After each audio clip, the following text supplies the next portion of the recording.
Yes, guys, welcome back to Chasing Green Arrows with our Wednesday afternoon special. I'm your host, Gianni Batici, and I'm joined by the new co-presenter on a Wednesday. It's Bigman Bakar. How you doing, my friend?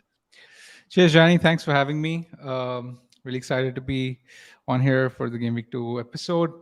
How was your Game Week 1? Yeah, it didn't start too well. I was so big on a Man City defender all pre-season. I've said I'm not going with Gabriel or an Arsenal defender. So I had John Stones in. Then I heard John Stones isn't going to play, so I put Gvardiol in.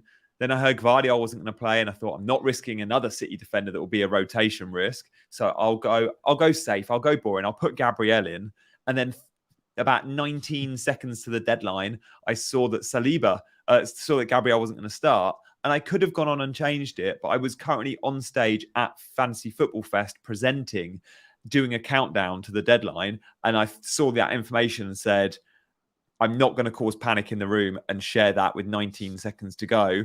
And the Wi-Fi was rubbish anyway, and it probably wouldn't have worked. So I ended up going in with Gabriel and his measly 1 point. So I've got that dilemma. But elsewhere, a good week, 81 points, can't complain. Anana with the 9-pointer at the end was lovely.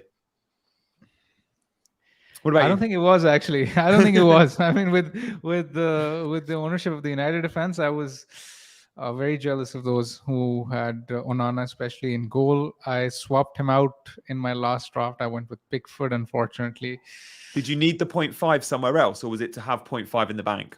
Yeah, I wanted to have 0.5 in the bank for future transfers because I went with Mbomo as my midfielder, and I was sort of eyeing up a move from him to Richarlison somewhere around game week 3 or 4. Since the news of Kane broke out on Friday, I had that transfer in mind. Yeah. But I didn't want to risk starting with Richarlison. Had Spurs signed a new striker because their opening fixture weren't that great either. Yeah. So I wanted to have some money in the bank for flexibility. But yeah, just one of those things. Wolves should have had a penalty. It was a stonewall penalty. I'm very annoyed that it didn't get given. And the swing was fairly brutal. Yeah, it was a big one because there was a lot of Luke Shaw owners out there too. Look, we'll address the main questions of the game week in this show. That's the title of the show. But one of those questions that we haven't mentioned, but just want to touch on now because we're both big on Richarlison and considered him game week 1.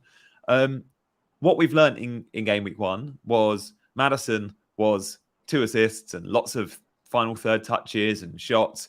And Richarlison was pretty lackluster. But the manager has come out and said, we didn't use him properly. We've got to be better. We've got to be better and serve Richarlison more.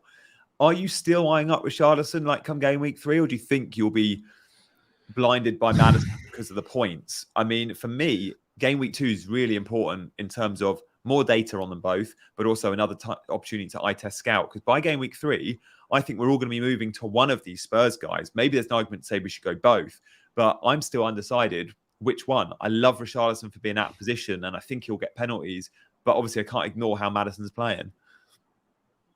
I think you've just answered your own question. I mean, what's there for me to add? But yes, I mean, I want to give myself at least one more week before deciding which one is the better pick, because in my head, playing as the Spurs number 9, I thought Richarlison would be the better pick. I would have thought there's a chance he might have been on penalties as well.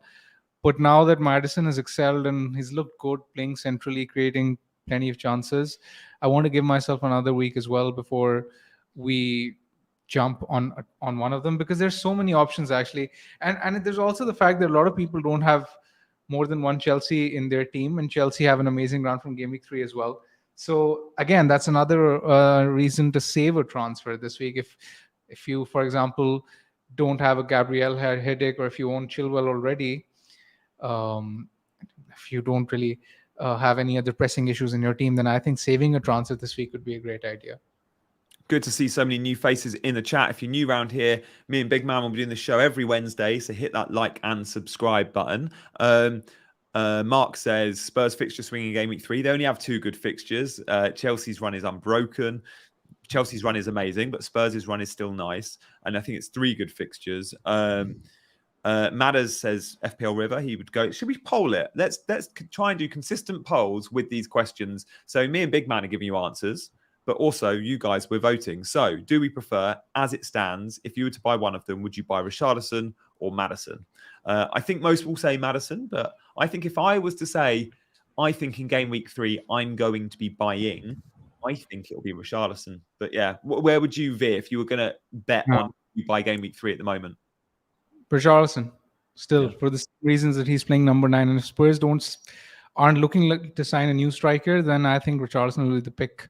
Um, Especially when you look at Postecoglou's comments, he was talking up Richarlison, and he was saying after the Brentford game that they didn't really create enough chances for him, and he was satisfied with his performance, and he does expect big things from him to come. So, in my opinion, I would always go with the goal scorer rather than the assister. So, just because of the explosive potential, I would prefer Richarlison unless Madison looks unreal again in game week 2. Yeah, and he did look good. And the average position map for Madison, he was almost as high as Richarlison. Like, this isn't a number 8. He is fully playing with license to be a 10. So, yeah, worth monitoring. So far, the chat, do vote in the chat. We've got 72% on Madison. I knew it'd be that way because we like to look at last week's points. But yeah, we'll pick up this question, no doubt, next week will be one of our big ones. Afternoon to Charlie, who's just joined the chat as well. Guys, we read absolutely every comment. Thank you, Philip. If you've got a question, get it in. Likewise, if you fancy giving a super chat question, then obviously we'll prioritize those and support you guys. Love you guys supporting the channel, but absolutely no requirement there. We answer questions regardless of if they're super chatted or not. Aston Villa Bozzy says, don't forget, lads, Spurs are signing a big name striker. They've got the Kane money. I asked Dean this question on Monday. Dean is our transfer guru. Spurs will probably sign a striker, but it probably won't be a starter, absolute out and out number 9. So Richarlison is going to get the slot, Dean believes, and he will have opportunity and play as the club's leading number 9 at least until January. So sure, they'll probably sign a striker, but he'll be a backup to Richarlison. They're not going to go and buy a Lukaku who's going to come straight into the team. Apparently.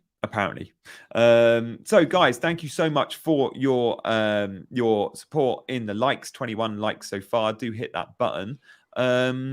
Shall we get to our big questions? Because we've got 3 big ones, big man. These are ones we've taken from you and your tweets and stuff like that. So let's start off with question number 1, which I think we can probably show an intro question slide to this.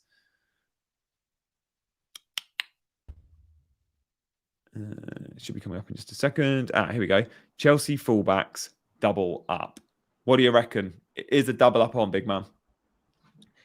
I have already doubled up, actually, on Chilwell and James, because when you look at their fixtures from game week 3, even this week against West Ham, it's not the worst fixture. But from game week 3 onwards, their fixtures read Luton at home, Nottingham Forest at home, Bournemouth away, Villa at home, Fulham away, Burnley at home. I mean, that's as good a run as you're going to get for 6 weeks. And when you look at the numbers this week, Chilwell and James were both in the top 5 defenders for touches in the final third. That is despite the fact that they were playing against Liverpool. Chilwell should have had another goal, which was just marginally offside, but he passed the eye test with flying colors, was playing so attacking. And I still think there's an outside chance that James is on penalties, and I know that you share the same opinion, Gianni. So I am very high on the double up. And again, if you own Gabriel this week, one of the reasons why I think you can afford to save a transfer next week, save a transfer this week, is so that it allows you to get, let's say, if you're short on cash for James, use a funding transfer next week and do Gabriel to James before that incredible run of fixture for Chelsea. I think this is this would be a high upside move. I much rather prefer it rather than doing something like a Gabriel to Saliba this week, because there's massive potential for the Chelsea fullbacks in the upcoming weeks. Oh, I've got a massive dilemma with Chelsea fullbacks or Chelsea defenders, because I started the season with Colwill and Chilwell, which is great. And I knew at some point I'd want Reece James, but I thought I would just make the swap from Colwill to Reece James and upgrade, and I actually have $1 million in the bank to make that move now if I want to. But I've also got Gabriel, and he's a transfer out I need to make. So I think I'm going to be making Gabriel to Reece James, and then I'm going to have triple Chelsea defence, which I don't really want, because one of them's always likely to be on my bench. Even with the fixtures being good, I'll probably be benching Colwill. But then I'm also blocked out of a move for Enzo or Jackson or whoever when I might want to jump on a third. So I'm probably going to have to end up selling Colwill and Gabriel, and I'm just not sure in which order I sell for Reece James. It might even be Colwill straight to James. I can't afford it. I think that's probably a better move for you, Gianni, because it gives you more flexibility. Let's say if Jackson looks great again, we'll come to Jackson in a bit in this show. Um, but I think that he will be a very good transfer in the coming weeks. Yeah. A, because of the fixtures, and B, because of his stats. So I would rather much be in a position where I have the flexibility to jump on Jackson, let's say before Luton or West Ham, if need be, rather than the other way around, where I'm locked out of it because of triple Chelsea defense. And it's not as if Colwell has much upside anyway, right? Yeah. No, he doesn't. Although pre-season kept getting one pre-season game in America, he won like 2 or 3 back post headers from corners, and I watched again versus Liverpool. He's kind of got that back post covered, and I think he's going to become a bit of a threat at set pieces. But sure, we haven't seen it yet.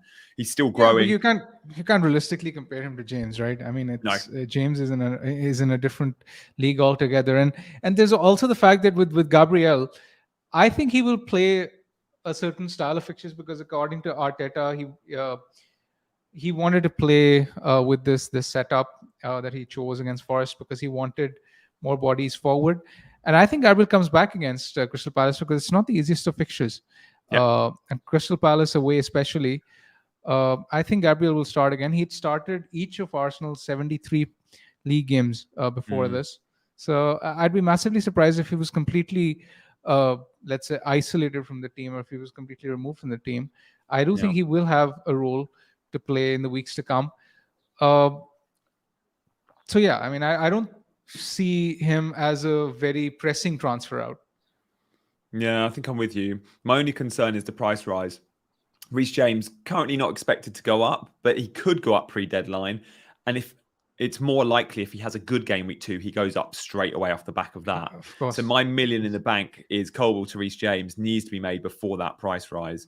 But ideally, I roll this week and I make that changes next week. Because as you say, I think Gabriel, we still give the opportunity this week to. I'm with you. I think he'll start, and I think if you've got him, there's a good shot you could play him. I think if you don't own Chilwell and you can get to him from Gabriel, I would make that move straight away. But I mean, let's look at the average position map here, big man. Like when we look at the fullbacks in their own right, you take 24, Reece James, in his own right, forget Chilwell exists. That is the average position map of a fullback you absolutely want to buy in FPL.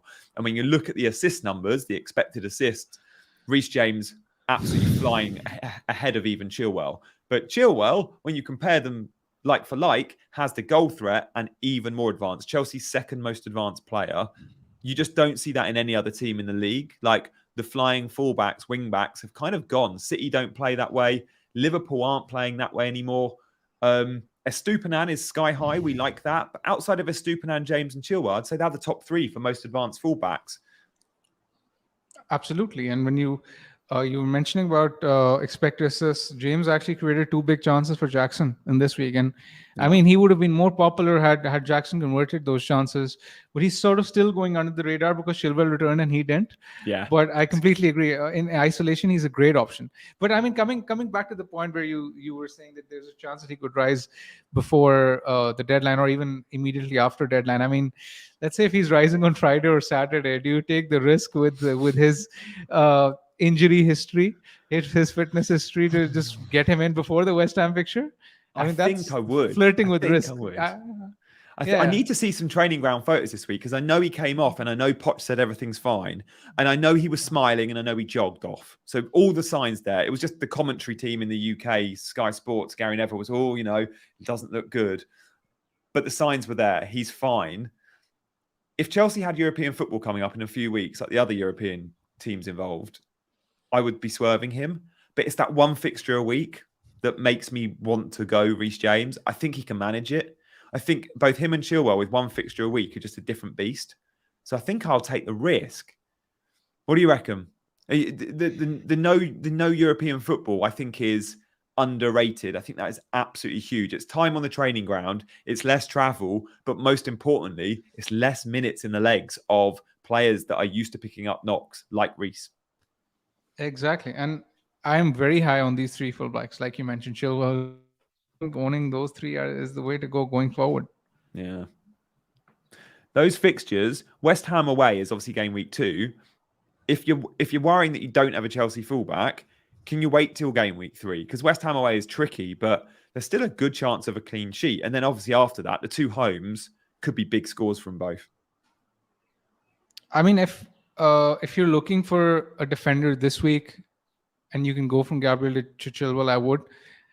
I honestly don't even mind going from Gabriel to James this week because I do see plenty of points potential there. I mean, it's always nice to be a transfer ahead of the curve, in my opinion. I don't mind taking the risk with the Chelsea fullback. Yeah, okay. I like that. All right, well, look, there's still some big questions to get to. Before we take big question number 2, let's have a look at some of our comments. So, Captain James on penalties. I was 65% sure James would be on pens because we know with the last manager he was one of 2, him or Havertz. And then I saw the armband. But what I saw at the weekend was Enzo playing number 8, Enzo stealing all the corners off Reece and Chilwell. He took all the corners. Reece and Chilwell didn't have a single corner. And all the indirect free kicks off Reece and Chilwell. Enzo is becoming more of a creator in this team, just from playing number 8 and the set pieces. Now, that shouldn't mean he's going to be on penalties too, but we can't ignore his penalty record is 5 from 5. Poch clearly wants him to have more responsibility, especially around set pieces. I think now there's a 50-50 choice between Enzo and Reece James for pens. Now, sure, the Chelsea players know who's on pens, but in my head, I'm now not 65% likely on Reece. I'm 50% likely on Reece. If you're a betting man, big man, where would you go? I mean, there's also the chance Jackson takes them because he's the striker, but I think it's between Enzo and Reece. I agree. And it's very difficult to say. It would be very premature of us to say that Reece is the penalty taker. But I mean, there's a chance. And with even regardless of penalties, I mean, such as his creative potential and such as his haul potential that, I mean, even without penalties, I think in isolation, he's a great pick with or without penalties. So I honestly don't even think penalties should be a factor which should come into consideration. It's not as if he's a bad pick without penalties. Yeah. Hypochondriac UK commentator says BMAC. Yeah, Gary Neville's reaction to it, and even Chilwell, who was fine. It was like, oh no, injured again. Aston Villa Bozzy, I agree. Gianni, 1 game a week makes James and Chilwell brilliant assets. That's why I have them both. Tripled up on James, Chilwell, and Jackson already is from Ali Ezat. You're right. You're a transfer ahead. Look, for those that are on Jackson, fair play. Like, he may have blanked, but I do feel like you're a transfer ahead because at some point we're all going to own Jackson. He looked great. And I love the fact he's wearing Drogba's old number. He looks like, I don't want to put too much pressure on the lad. He looks like he could become a Drogba type striker. Very, very impressive early on. 229 of you are watching so far. Do hit that like button, guys. That'd be awesome if you do, because I don't really get YouTube, but how it works apparently is the more comments and the more likes and the more chats and the more subscribes, that boosts us in the algorithm, and therefore on YouTube search pages and on the results on the homepage and all that jazz, when people put in FPL, they'll see us. Big man, I'm introducing you now to CH in the chat. CH is our number 1 chaser and going to become our first ever moderator. So CH, you should have a little spanner by your name, because in a couple of minutes' time, our producers will make you a moderator, and then you can mod our chat and be our first ever mod. I think we absolutely would love a mod, and CH has kindly volunteered to do it. So appreciate you doing that. Thank you very much, CH. Glad to have you on board. Yeah, good stuff. Good to see new faces like Tony and Jason with us as well. Here we go. Ice G, good question in the chat. Did the Chaser team score higher than Gianni's team? So, big man, you know we said we're doing a Chaser team each week. Yeah. I think it scored. We tweeted it. Chasing Green Arrows tweeted the score, and I'll let you know in a minute. We might be able to put it on the bottom or something, what the score was. But yes, it did beat my 81. So far, the Chaser team, very impressive start. Shall we have a look at our teams for game week 2 before we crack on with the next big questions, big man? Should we see how you're shaping up? So I'm guessing you've got Chilwell and you're thinking about James. I have James as well. I have Jackson James as well. So you started. I have Jackson as well. Started the season with all 3, did you? Yeah, I did. I was very high on Chelsea and their fixtures, which is why I actually had James on my bench this week, and I played Saliba, Chilwell, and Stupinan. And just looking at their explosive potential, I am playing all 3 fullbacks again over Saliba, who I'm currently benching. I expect Crystal Palace to be a slightly tougher fixture, and I don't really see Saliba having as much of an explosive potential as the other three, even though the expected points are more or less the same. And the rest of the team more or less picks itself. I want to give myself the flexibility of having two free transfers in game week 3. Uh, and I don't really see an obvious transfer in this team. I mean, I think I'm in a relatively good position, well set up heading into game week 3. I don't necessarily love my team for game week 2, but it's set up for the long term, which is why I just want to roll with it. And what did you score game week 1? 76? Yeah, that's right. 76. Gosh, if so, okay, let's say you got 77, we would almost be in exactly the same place because I got 81, but I feel like you're at least a transfer ahead of me. So I would trade my 81 for a 76, probably to have Jackson and James already in my team because we should value every transfer as 4 points, even when we're not hitting. Thank you so much for our first super chat from Tom 977. Tom, you haven't even asked a question, so I guess you just want to support the channel, which is lovely of you. Thank you. And CH has the spanner by her name. Here we go. Okay, other big dilemma on your team. Well, it's not a dilemma, but interesting is you've gone Turner in goal. I'm going to go Turner as well. If you own Onana and Turner, which is probably one of the most popular combinations, do you think Turner over Onana is the better shout? Because I think it is. I think Turner over Pickford, Turner over Onana, Turner over Johnston is the way to go this week because Sheffield United aren't that great in attack. I mean, when you look at Sheffield United's attack, even this week at home, they had the second lowest XG of all teams in the league. They created just 5 chances, which was the lowest of all teams in the league, and they failed to create a single big chance. Mm-hmm. Yeah. In my opinion, given the fact that Turner is playing at home, this is a fixture where he could haul in. I have no issues playing him over the likes of Onana or Pickford or Johnston this week, and I would advise others to do the same. Yeah, I think I'm with you there. I can't ignore that Forest home form last season either. So good. And you're pretty set, are you? You would go Reece James over Saliba. You don't see yourself making or even Saliba instead of a Stupinian. You're pretty set on that back 3, are you? You don't think you'll be tempted to put Saliba in your 11? I mean, when you look at their expected points, they're more or less the same, but it's just about that ceiling in my head, that explosive potential that those 3 fullbacks have. Yeah. Which way would you go? I mean, I think it's fairly straightforward for me to pick those 3 ahead of Saliba. I'm with you. I'd do the same thing. And again, I might be looking at, if I roll my transfer, I've got to pick between Colwill and Gabriel. I'll probably go Gabriel because the clean sheet odds are higher for Arsenal. And our good friend FPL Salah, friend of the show, tweets every week his clean sheet odds. I think he's got around 50% on Arsenal. This is from the bookies, and it's about 30% for a Chelsea clean sheet. But yeah, it's just the upside you get from James and Chilwell, isn't it? Like absolutely huge upside there. So I'm with you. I think your 11 is bang on, and you can't change the formation because you could say, "Oh, what about Mbomo? Could he drop?" But no, the fact he's on pens, you can't drop Mbomo.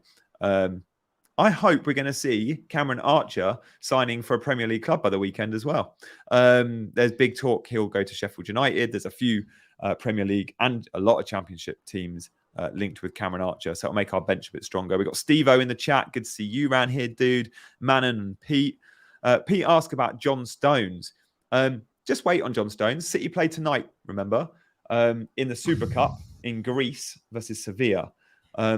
Let's see how they get on. Let's see who gets minutes. Alvarez and Foden is an interesting question this week, big man. With KDB's injury, we expect both of them to have improved minutes, right? Yeah, I mean, both of them will start, I'm sure, in the weeks to come. But again, I think there's so many good options with higher expected minutes that I won't necessarily consider bringing either of them in for a free transfer this week. But especially Alvarez is someone I have an eye on. Let's say if he keeps playing with Haaland, he created 6 chances this week. Foden was unlucky not to have scored as well. But yeah. I mean, at the moment, I don't feel as if it's worth swapping one of my attackers out for a City player. Yeah, I come with you there. Good stuff. There we go. Okay, let's have a quick look at my team. Just gonna see when my team pops up on screen. Similar to you, big man. Like I've got Colwell in my 11. I think Gabriel will probably come in, and I could make a Reece James transfer. Colwell to Reece James could be the move, and then it gives us very similar looking teams. I've got Matoma and Watkins. You've got Jackson. I've got Foden. So there's a few changes in the attacking lineup. Turner in goal is, I guess, the big 50-50 decision, some might call it. But I'm pretty set on Turner over Nana. I guess captaincy, big man, we haven't touched on, but we'll talk about captaincy in one of our big questions. So let's move on to question number 2 now. We've done Chelsea fullbacks, big topic of conversation this week. What's the next big question that we're presenting in today's show? The forwards, who's impressed most in game week 1? And despite his lack of points, I'm guessing Jackson's going to be quite high in your data here. Exactly. I mean, Jackson had 3 big chances. No player in the league actually managed more. As an owner, I was infuriated, given the fact that he just got a single point, but variance went again 5. So this was one of those weeks. But I'm very happy to own Jackson, given his numbers. Isak was very good as well. I think he will have a role to play in our teams after game week 4 as well, when Newcastle's fixtures turn. But immediately in the short term, I think Jackson is one you have to keep an eye on with the fixtures from game week 3, as we mentioned earlier.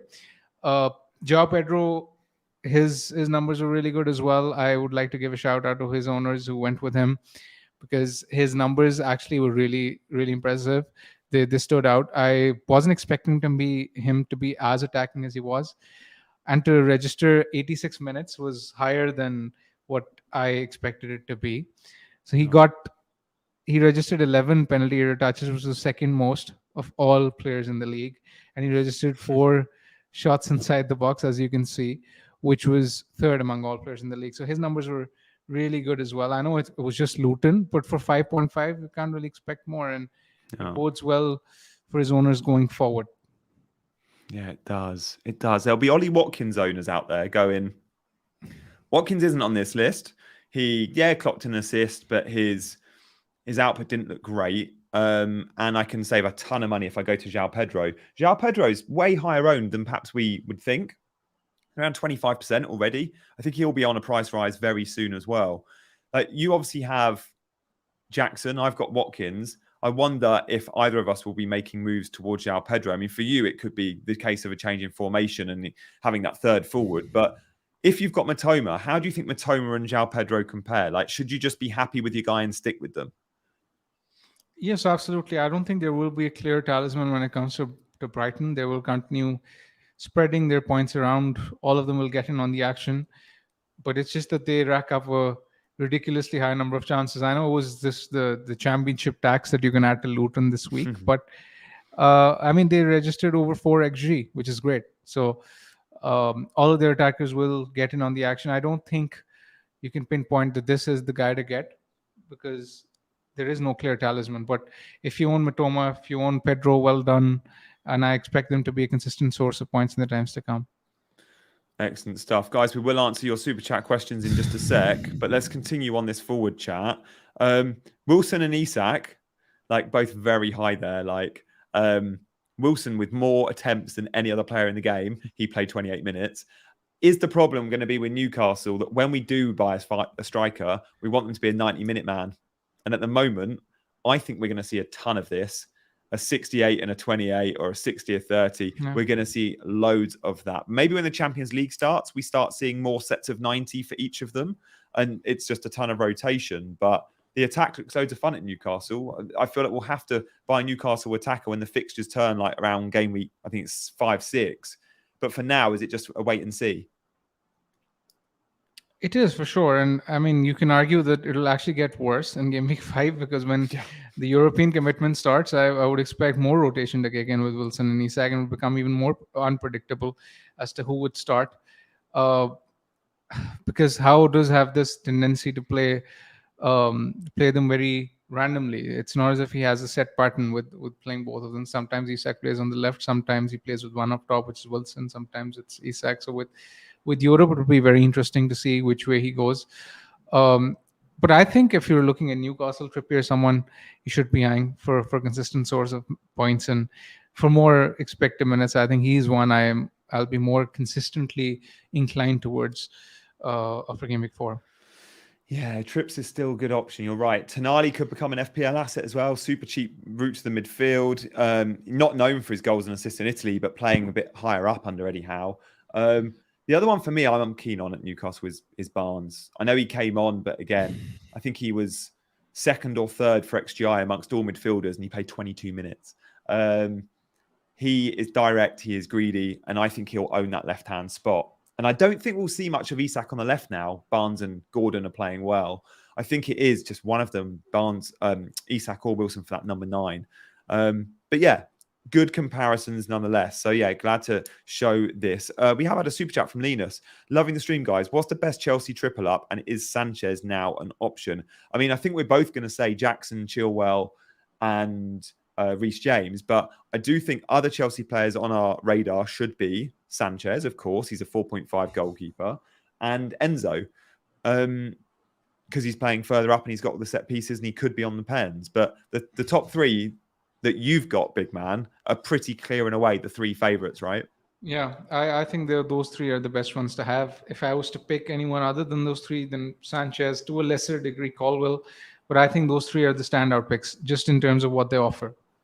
I still wonder if Chelsea are going to buy another keeper. They've not been linked with any number 1s. Been linked with a few keepers that will be an understudy to Sanchez. But I just can't believe that they passed up the opportunity to sign David Raya, knowing Kepa could leave. They've let Kepa go, and that they're allowing Brighton's number 2 to come in, and I mean Brighton's number 3 now, to come in and be Chelsea's number 1, knowing they're spending so much money everywhere else. So I would be a little bit cautious on Sanchez till the transfer window's closed, I think.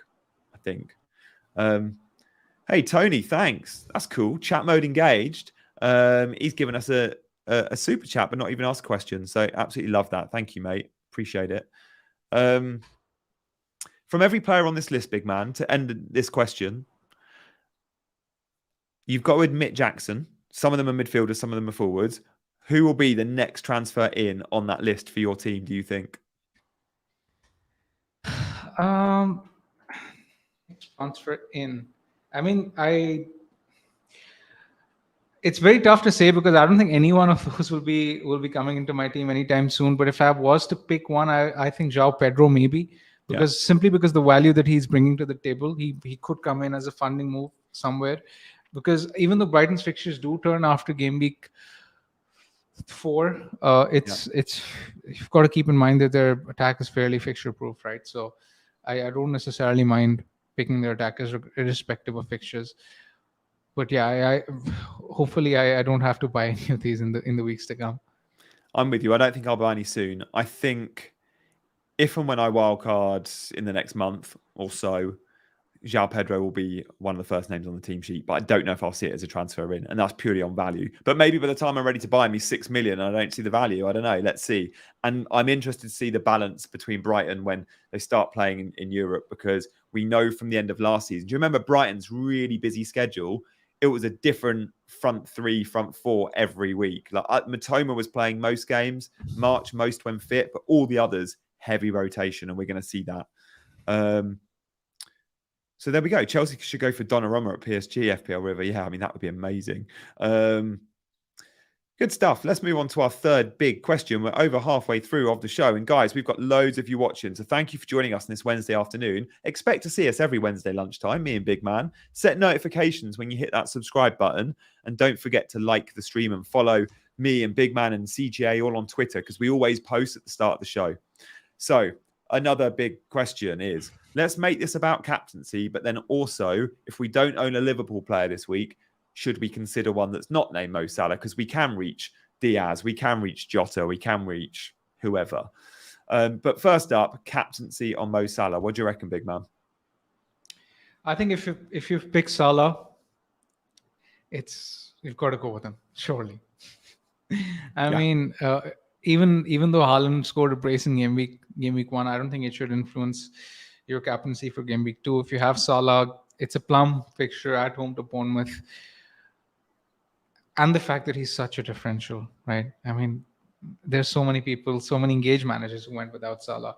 If you are in this position where you can afford to captain him, then go for it, because you won't get this opportunity in a while, because in game week, let's say 3, 4, 5, 6, Haaland is the standout captain. And if you've invested that funds, you should try to make the most out of it. As far as Yeah. us non-Salah owners are concerned, I think we've made our bed as well.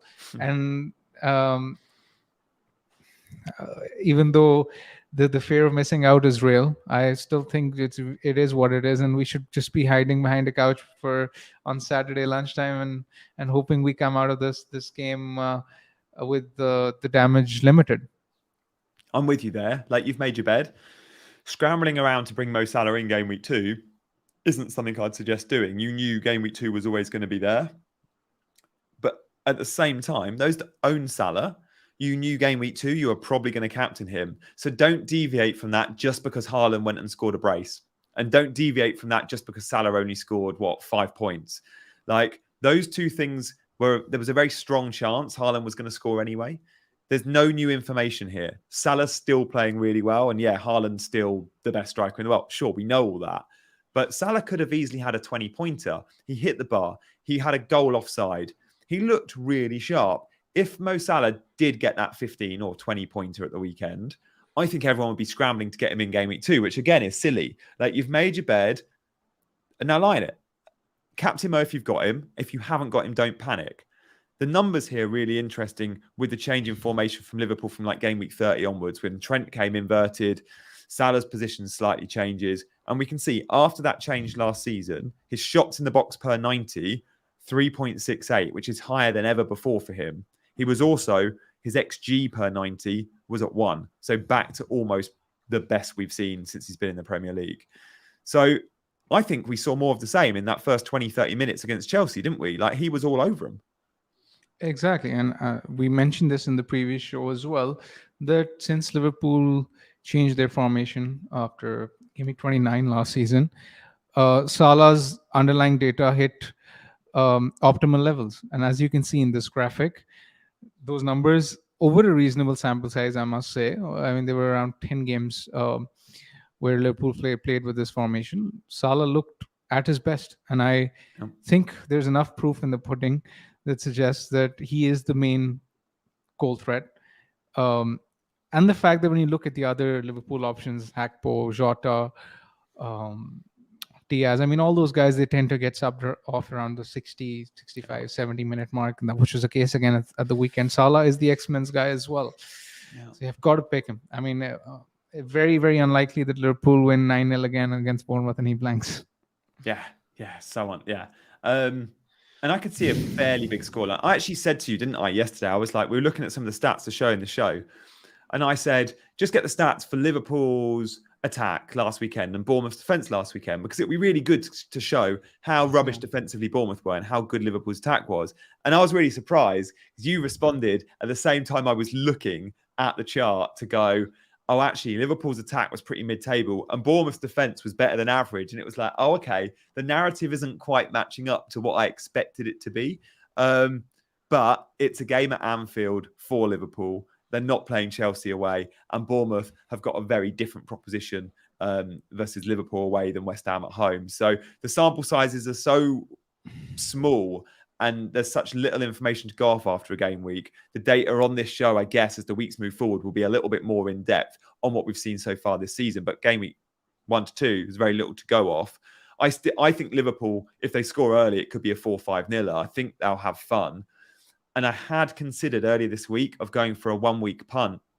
But the problem is, if I go for a 1-week punt, it's someone like Diaz or Jota. And if I do that, I know it's a transfer out waiting to happen. And because I want to stack up on Chelsea, and because I might want to move to other players that I rank for longer term holds, I'm going to avoid that because every transfer is so precious. Also, it was Foden who was going to make way.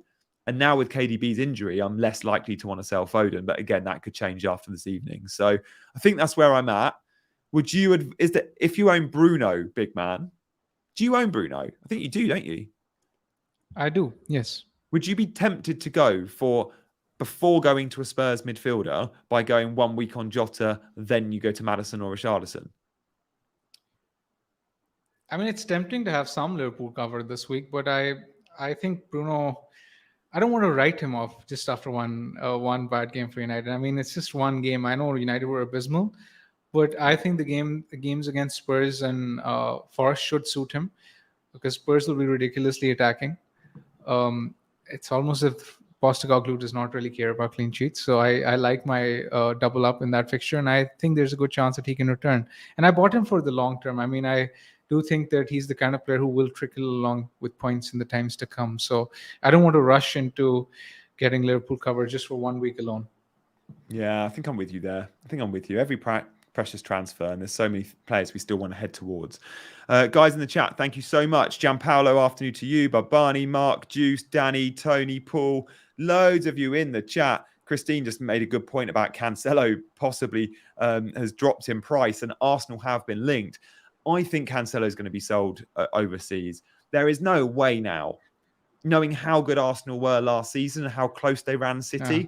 They've sold him Zinchenko, they've sold him Jesus. They're not going to keep strengthening this Arsenal team. I can't see Cancelo going to Arsenal, but if he did, and obviously with Timber's injury, that's why Cancelo's been linked again, Arteta would love him, but I can't see that transfer happening. Can you, big man? No, I'd be very surprised if it happened. I mean, unless Pep doesn't rate Arteta at all. I mean, I'd be very surprised because obviously at this point in time, it is looking as if, given the squad depth, I think Arsenal will be realistic challengers. So Yep. it would make very little practical sense for Pep to sell Cancelo, but he does tend to do strange things. So I won't be overly surprised if it did. Yeah, I hear that. Paul says maybe Barcelona, and again, if they can reach him, I think he's tailor-made for Barca.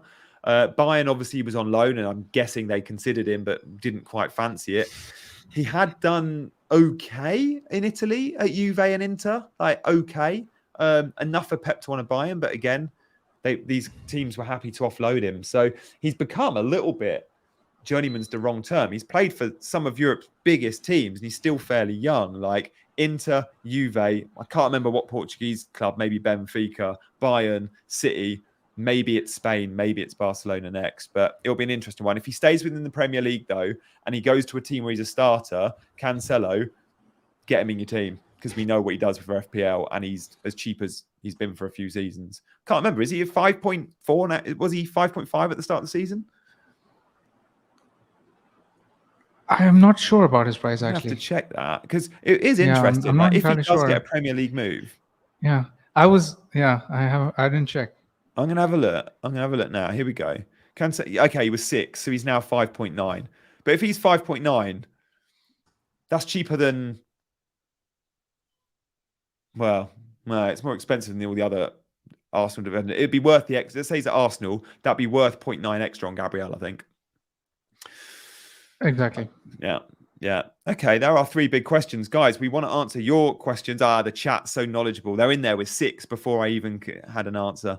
Guys, we want to answer your questions. So keep those burning questions coming in. I did see one about Watkins earlier.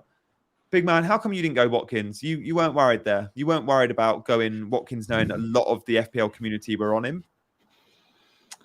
I was on him for a while, but then I realized that I wanted Chelsea from game week 3, and I thought there's a good chance that Jackson would come close to matching Watkins in the first 2 weeks.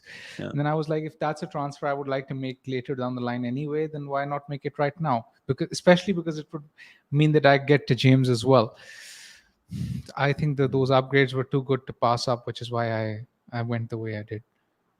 Yeah, that's fair enough. Tony, thank you for your question. What currency is CA dollars? That can't be US, can it? You can't pay Canadian? 14 US. Oh, Canadian. That's almost similar to US. That is a very generous super chat. Thank you, Tony. What do you reckon? Likely Laporte going Saudi Arabia. Do we look to an Arsenal defender or go elsewhere? What's your feelings about the... that is Canadian. Thank you. What are your feelings around Arsenal defence? Like, they looked a bit shaky against Forest, didn't they? Forest actually put up a higher XG than Arsenal. Arsenal did not record a single big chance in the entire game. I thought they got very lucky. They got bailed out by 2 moments of brilliance. I mean, first with the Martinelli assist, and second with the Saka banger. I mean, they got bailed out. Arsenal weren't anywhere near their best. But again, it's just 1 week, and we can't really judge on 1 week's data. That's why it's very premature of us to say, "Oh, United are bad; they're terrible. We shouldn't be doubling up on their attack," or Arsenal are rubbish. I think we should wait at least another week before forming an opinion on who the form teams are. Yeah, I agree with that. And Laporte going to Saudi, he's 29 years old. Like, this is showing, like, this Saudi league and the players they're buying, they're not just buying the over 30s. They're not just buying those that are kind of finished. Now, Laporte's, I'm guessing, being sold and not been linked with some of Europe's biggest teams because of his injury record. But when he's fit, he's so good. So yeah, it'll be a shame for the Premier League to lose him. But they've, of course, signed Vardiol, a left-sided centre-back. They have Ake, a left-sided centre-back, or can play full-back when needed. They've got strength there. Should we move from Watkins to Jackson for the upcoming fixtures, says Barbani? Well, I'm on Watkins. Big man's on Jackson. That's not a transfer I'm likely to make for game week 2. But possibly, if Watkins doesn't look great game week 2, and Jackson does, knowing Jackson then goes into the Luton fixture and then Forest at home, that might be a move I make, but certainly not for game week 2. You give Watkins Everton at home for sure. You agree with that, big man? Completely. I think this is a better fixture for Watkins than West Ham away is for Jackson. So definitely keep him this week and then reassess next week. Yeah. Adam says 29 is basically 30. Yeah, fair point. I said over 30s though.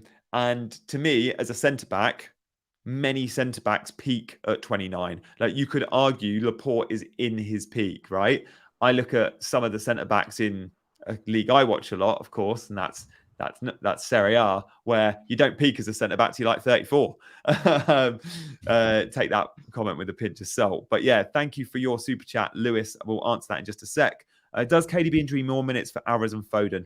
Both of them, yes. Alvarez even more so. Last season, when KDB was out, it was almost all the time it was Alvarez, wasn't it, that came in, big man? Yes, Alvarez. I think Alvarez especially will get more minutes. But I'd like to say here that a lot of Alvarez's hauls and his better points came when he was playing as the striker rather than in that position.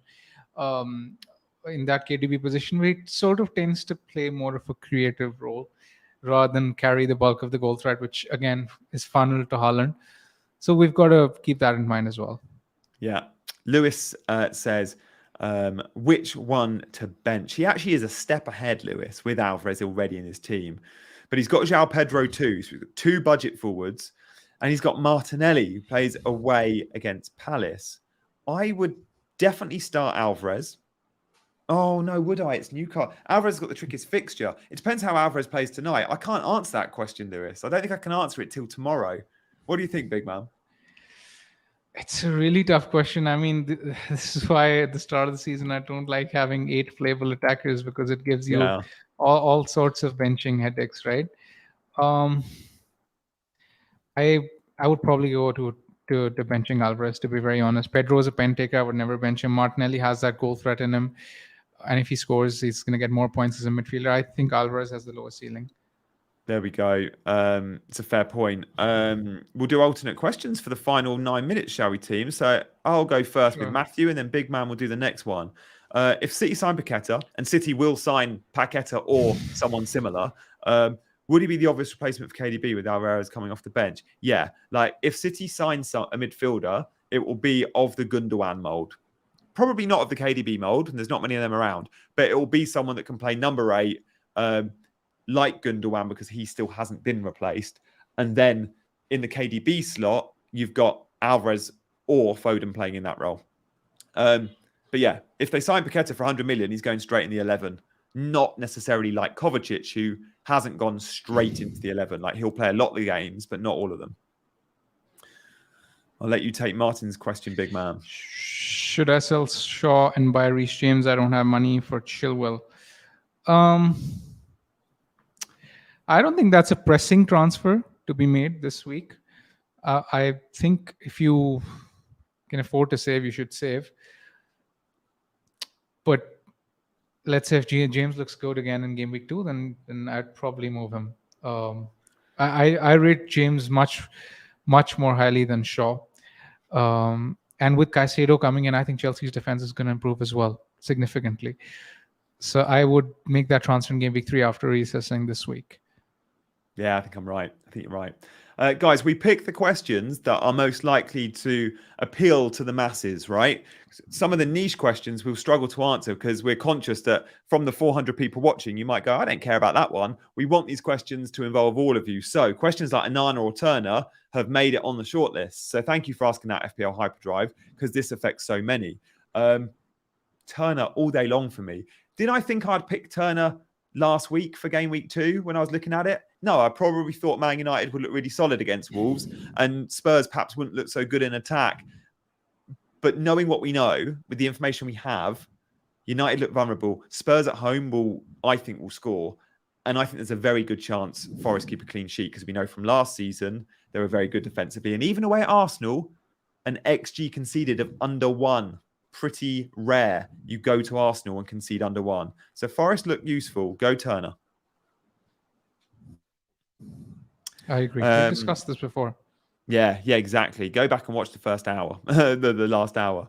We'll go to Ram's question next. And over 440 of you watching. So please do hit that like button, team. Thank you for your support. On to the next question. All right. Bench, Rashford, Pedro, or Darwin.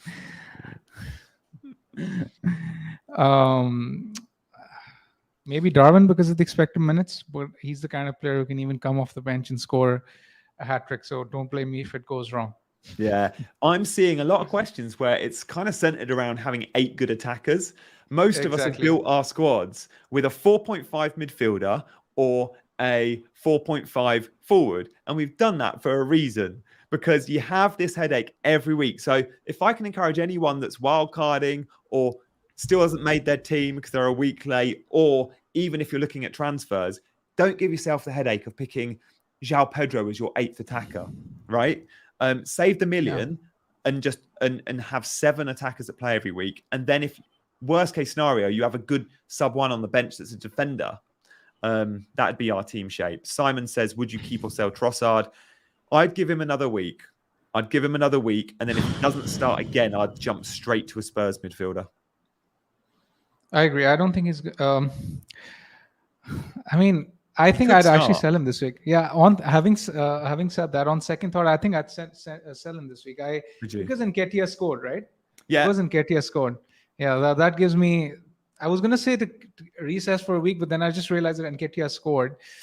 I would sell him. There's so many. There's so many. Arsenal didn't look right in attack, and I still wonder. He's played Havertz number 9 in the Community Shield and Nketiah game week 1. I wouldn't be surprised to see Trossard game week 2, but you're right. With the goal, you'd expect Nketiah to still get the game, but I wouldn't be surprised to see Trossard start.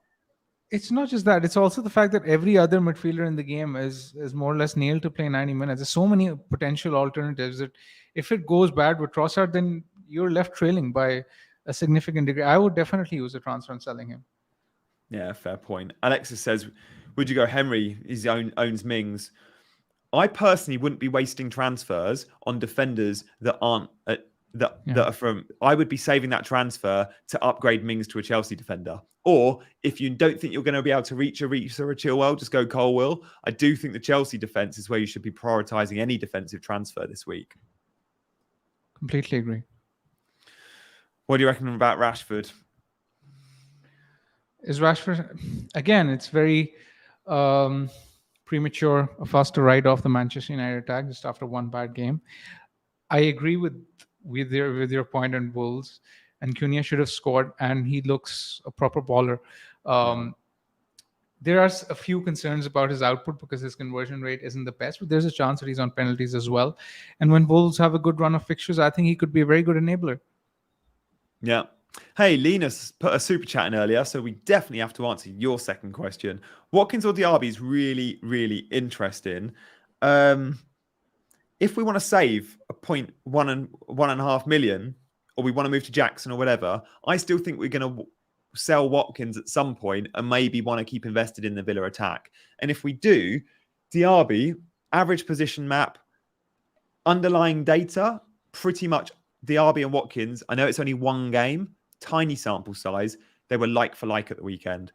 They played in a front two. Diaby slightly more advanced on the average position map. it's a really good question. And I think Diaby is someone you could move to. Now, if you are just joining us, stay with us and watch the last hour, right? Don't go anywhere. If you've watched the last 58 minutes and in 2 minutes' time when we wrap up, want to watch another show, this morning I've recorded a comparison key battles video on my YouTube channel. And one of those key comparisons is Diaby versus Watkins. And I tell you what, I think at some point we might be selling Watkins and buying Diaby. So it's a really good question. But Prandeep's question on Bruno Fernandes to Maddison. Do you give Bruno another week? Absolutely. We discussed this earlier. I'd give him a week. Yeah. Amy says, great content, guys. I'm glad you're enjoying it, Amy. This is what we're going to be doing every Wednesday.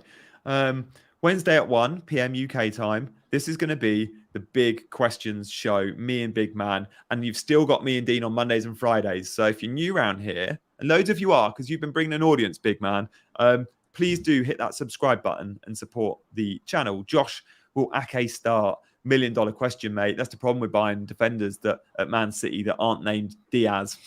Like, you just don't know for sure. Stones should start when fit. Gvardiol, we think, will be a starter when he's fit. Ake's a tough one. He played really well. But you'll have the Willy, won't he, every week. Last question, I think, about Pau Torres or Matty Cash. Is it? Do you want to invest in Villa defence after what we saw last week? They conceded 9 big chances, which was by far the highest that any defense conceded this week. So I won't necessarily look at buying one in game week 2. Mings got injured, so I assume Pau Torres will be nailed. I would probably go with Torres if I had to pick one, but at the moment, as you've said earlier, I think all transfers that we're using are very precious, and they should be focused primarily on the Chelsea defense rather than on other low upside moves. Yeah, I think I'm with you there. I think I'm with you there indeed. 464 of you in the chat. Thank you so much for your support. Big Man, any last minute notes or dilemmas you think from you and your team? You think you're very likely to roll this week? Absolutely. I don't think I will use a transfer. Let's just, if we can, show Big Man's team on screen, just for those that have joined. We did do 10 minutes on Big Man's team around half an hour ago, but if you've just joined and want to see what his 15 looks like and what his 11 looks like, there are a couple of interesting calls in there because you've gone with Reece James over Saliba. I don't know if we can show that. Here we go. Yep. I think this is going to be my 11. Again, I mentioned earlier as well that I see the 3 defenders that I'm playing having the highest upside out of my entire defense, which is why I don't think I will be changing my 11 unless anyone gets injured. So hopefully all is good to go by Friday. Amazing. Good stuff. Guys, thank you so much for the support. We will see you on Friday. Me and Dean, I think we're going to do a deadline stream. So we're going to go live at 5 o'clock on Friday. So come and join us. Thank you for Christine CH, who's our moderator. We will see you very soon. For now, he's been Big Man. I've been Gianni, and we've both, as always, been chasing green arrows. Take care.